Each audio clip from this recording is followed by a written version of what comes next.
Russian businessmen may be making a splash abroad, but doing business back home can be fraught with lots of difficulties. And one of the biggest problems is corruption. In a moment, we'll speak to one anti-corruption expert who says the situation is so bad that some Western companies are considering pulling out of Russia altogether.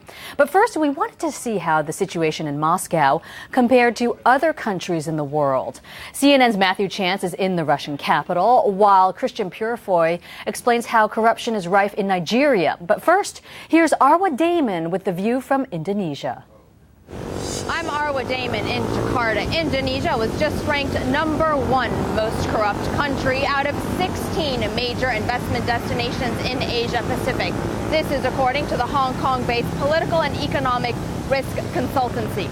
Corruption here is so widespread, so fully ingrained into society and culture that children grow up knowing that if they need to, they can bribe their teachers for a better grade, just pay someone to get their driver's license. And of course, if you have a business dealing, you are pretty much guaranteed to find someone whose palms you can grease to ensure that everything goes smoothly. Now, the government has been trying to crack down on corruption, or so it says, but that has proven to be largely unsuccessful. Most recently, a government bank bailout resulted in allegations of bribery being leveled against the country's very own vice president and minister of finance, with calls for both of them to step down. The investigation into these allegations is still ongoing.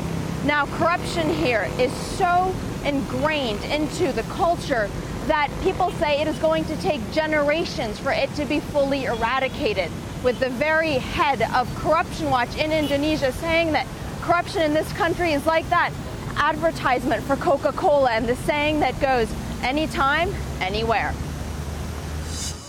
Hi, I'm Christian Purefoy in Lagos, Nigeria. And when you're a small or big business, you've got to do battle with Lagos's notorious traffic. The Lagos state government has introduced more traffic wardens to try and ease congestion. But as I found out when I was driving past this particular spot, and a traffic warden stopped me, jumped into my car and said, "Why weren't you obeying the traffic lights? It was red. You're going to have to pay a fine." Well, I managed to bluff my way out of it. He got out of the car and I drove on. Now, the Lagos state government say traffic wardens are there to ease congestion. But many people say that they're simply just another obstacle, which seemed confirmed last time I drove past here and found that the traffic lights weren't even working.